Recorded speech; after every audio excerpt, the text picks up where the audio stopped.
Welcome to our Advent journey following the path of Our Lady of Guadalupe and St. Juan Diego. Ladies and gentlemen, this is today number 22. Wow, this is the start of a new week, the last week we'll have, when we'll finally meditate on the Guadalupe miracle itself, the apparition, the great reveal of Our Lady of Guadalupe and Juan Diego's tilma. And we'll have the long read today. We'll listen to the entire segment, with an exception of the very end, which we'll save for the last day, which is Christmas Day, day number 26 of our journey.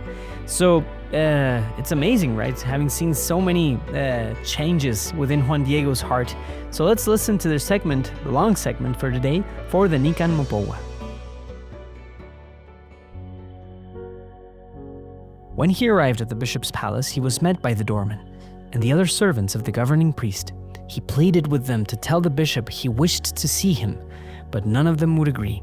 They did not want to listen to him, perhaps because it was still very early, or perhaps because they already knew him and saw him as a mere annoyance, always bothering them. His companions had already told them about losing sight of him when they tried to follow him. For a very long time, he just waited for permission. When they saw that he stood there for such a prolonged time, head down, doing nothing, just waiting to be called, and noticing that he seemed to be carrying something in the fold of his tilma, they finally approached him, eager to see what he carried and satisfy their curiosity. When Juan Diego realized that he couldn't possibly hide what he was carrying and that they would only bother him, push him, or maybe even hit him because of it, he showed them just a little bit of the flowers. And when they saw that they were all fine, varied flowers like those of Castile, and knowing it was not a time for them to be on their bloom, they were greatly amazed at how fresh and open they were, how precious and fragrant.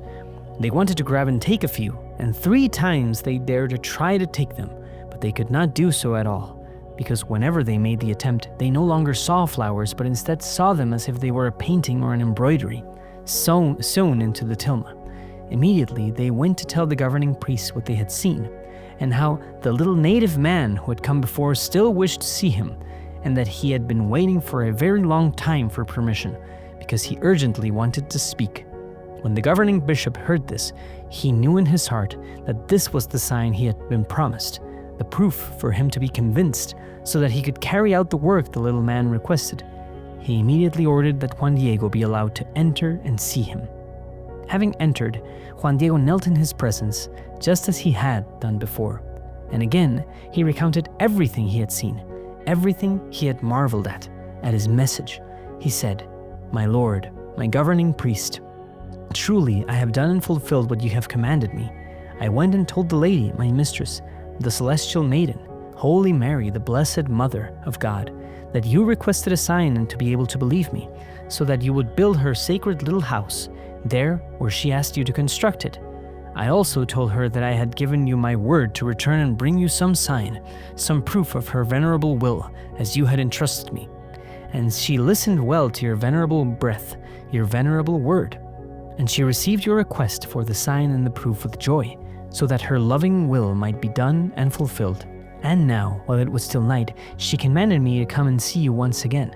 I asked her for her sign so that I might be believed, and she said she would give it to me, and she immediately fulfilled it. She sent me to the summit of the little hill, where I had seen her before, to cut varied flowers like those of Castile. I went and cut them, and I brought them down to her. She took them with her venerable hands.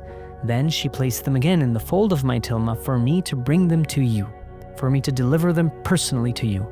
Although I knew that the summit of the little hill is not a place where flowers grow, because it is only rocky, with thistles, thorny plants, wild cacti, and mesquite, I did not doubt because of it, nor did I hesitate. I went to the summit of the little hill and saw that it was now a land of flowers, varied flowers that had blossomed there, like the finest roses of Castile, filled with dew, splendid. So I immediately went and cut them, and she told me to give them to you on her behalf, and that this would be my proof, so that you might see the sign you requested to carry out her venerable will, and so that my word, my message would be proven true. Here they are. Please favor me by receiving them." And then he extended his white tilma, in the fold of which were the flowers, and as all the varied flowers like those of Castile fell to the floor, immediately there on his tilma the beloved image of the perfect Virgin Holy Mary, Mother of God, became a sign, suddenly appearing in the form and figure in which she is now, where she is now preserved in her beloved little house, her sacred little house at Tepeyac, which is called Guadalupe. As soon as the governing bishop gazed upon her, and also all those who were there, they knelt down and greatly admired her. They stood up to see her. They were moved. Their hearts were afflicted, as if their hearts and thoughts were elevated.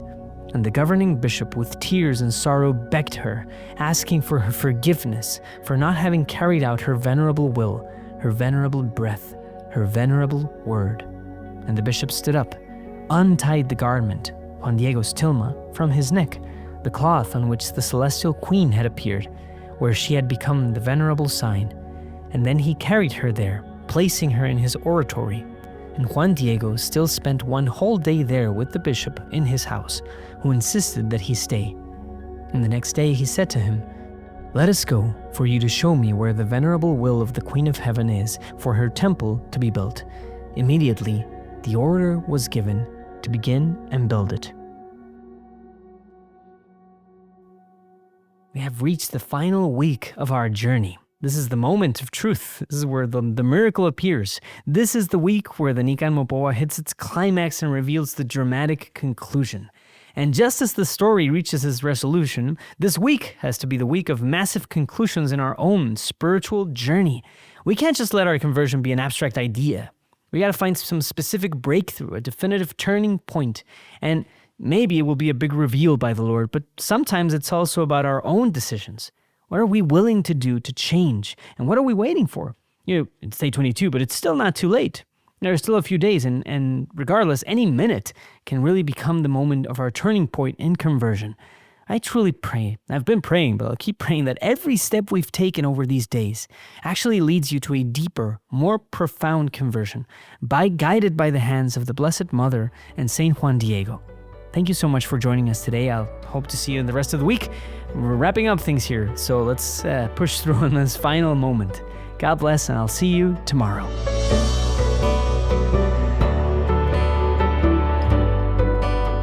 This podcast is brought to you by Juan Diego Network, a project by Juan Diego and Friends Incorporated, a nonprofit seeking to attract people on the internet to in-person Christian community and the sacraments.